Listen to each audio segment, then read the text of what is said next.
चलिए आज एक बहुत ही दिलचस्प लेकिन जरूरी बात समझते हैं कि कैसे हजारों मील दूर हो रही एक लड़ाई का सीधा कनेक्शन हमारे आपके किचन में रखे गैस सिलेंडर से है।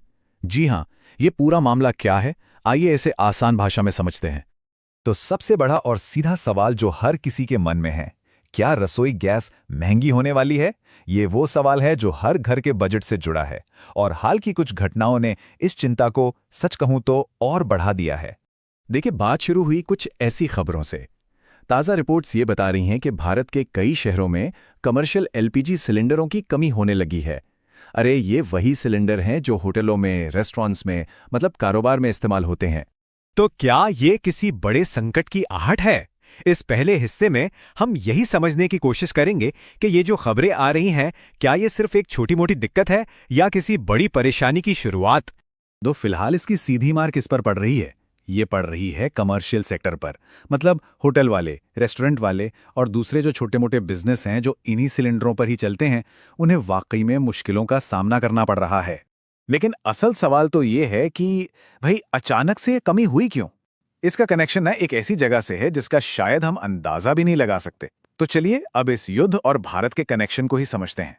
और हैरानी की बात यह है कि इस पूरी समस्या की जड़ मिडिल ईस्ट में ईरान और इजराइल के बीच पड़ते तनाव से जुड़ी हुई है। जी हां, आपने सही सुना। एक बहुत दूर चल रहा झगड़ा भारत में गैस की सप्लाई पर सीधा असर डाल रहा है। अब आप पूछेंगे ऐसा कैसे?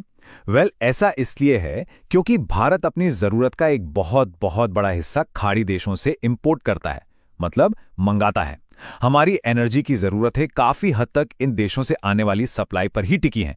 लेकिन देखिए, सिर्फ गैस खरीद लेना ही काफी नहीं होता। उस गैस को भारत तक पहुंचाने वाला जो रास्ता है ना, वो उससे भी कहीं ज्यादा जरूरी है। और यहीं पर एंट्री होती है होर्मुज जलडमरू मध्य की। अब ये हॉर्मोज जलडमरू मध्य है क्या? आसान भाषा में समझिए कि ये एक बहुत ही पतला सा समुद्री रास्ता है, लेकिन ये इतना जरूरी है कि दुनिया की एनर्जी सप्लाई का एक बड़ा हिस्सा यहीं से गुजरता है।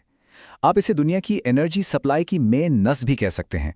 तो भारत के लिए जो एलपीजी आती है, उसका सफर भी इसी रास्ते से पूरा होता है। गैस खाड़ी देशों से निकलती है, जहाजों में भरी जाती है, हॉर्मुज के रास्ते से गुजरती है और फिर भारत पहुंचती है। ये एक सीधी लेकिन कह सकते हैं कि बहुत नाजुक सप्लाई चेन है। और यहीं पर असली पेंच है। एक्सपर्ट साफ साफ कह रहे हैं कि अगर इस रास्ते में लड़ाई की वजह से जहाज़ों के आने जाने पर जरा सा भी असर पड़ा तो भारत में गैस की सप्लाई धीमी पड़ सकती है। तो अब आते हैं सबसे अहम बात पर, इसका सीधा असर कीमत और सप्लाई पर क्या पड़ सकता है। चलिए अगले हिस्से में इसी को देखते हैं। यहां एक बहुत जरूरी फर्क समझना होगा। देखिए, कमर्शियल सिलेंडर पर तो असर दिखना शुरू भी हो गया। होटल, रेस्टोरेंट पहले से ही प्रभावित हैं। लेकिन जब बात आती है हमारे आपके घरों में इस्तेमाल होने वाले घरेलू सिलेंडरों की, तो सरकार ये पक्का करने के लिए कदम उठा रही है कि आम लोगों के किचन पर ज़्यादा असर ना पड़े। तो मतलब साफ है, कमर्शियल सप्लाई के लिए जो रिस्क है वो ज्यादा है, जबकि घरेलू सप्लाई के लिए जो रिस्क है उसे कम करने की पूरी कोशिशें चल रही हैं। तो अब सवाल उठता है कि इस पूरी सिचुएशन पर सरकार का क्या कहना है, और इससे भी जरूरी आगे क्या हो सकता है। चलिए इस आखिरी और सबसे जरूरी हिस्से को समझते हैं। भारत सरकार ने तो साफ कर दिया है कि सिचुएशन पर लगातार नजर रखी जा रही है। अधिकारी कह रहे हैं कि वो घरेलू गैस सिलेंडर की सप्लाई को बनाए रखने के लिए हर मुमकिन कोशिश कर रहे हैं। लेकिन इस आश्वासन के साथ एक चेतावनी भी जुड़ी हुई है। एक्सपर्ट्स का मानना है कि अगर मिडिल ईस्ट में ये तनाव और बढ़ता है तो भविष्य में गैस की कीमतों में बढ़ोतरी और सप्लाई में देरी, इन दोनों ही आशंकाओं से इनकार नहीं किया जा सकता। तो घूम फिर के हम वापस उसी सवाल पर आ जाते हैं जिससे हमने ये पूरी बात शुरू की थी। क्या आने वाले दिनों में रसोई गैस और महंगी हो सकती है या उसकी किल्लत हो सकती है? देखिए, फिलहाल तो स्थिति थोड़ी अनिश्चित है और इसका जवाब इस बात पर निर्भर करेगा कि हजारों मील दूर ये संघर्ष आगे क्या मोड़ लेता है।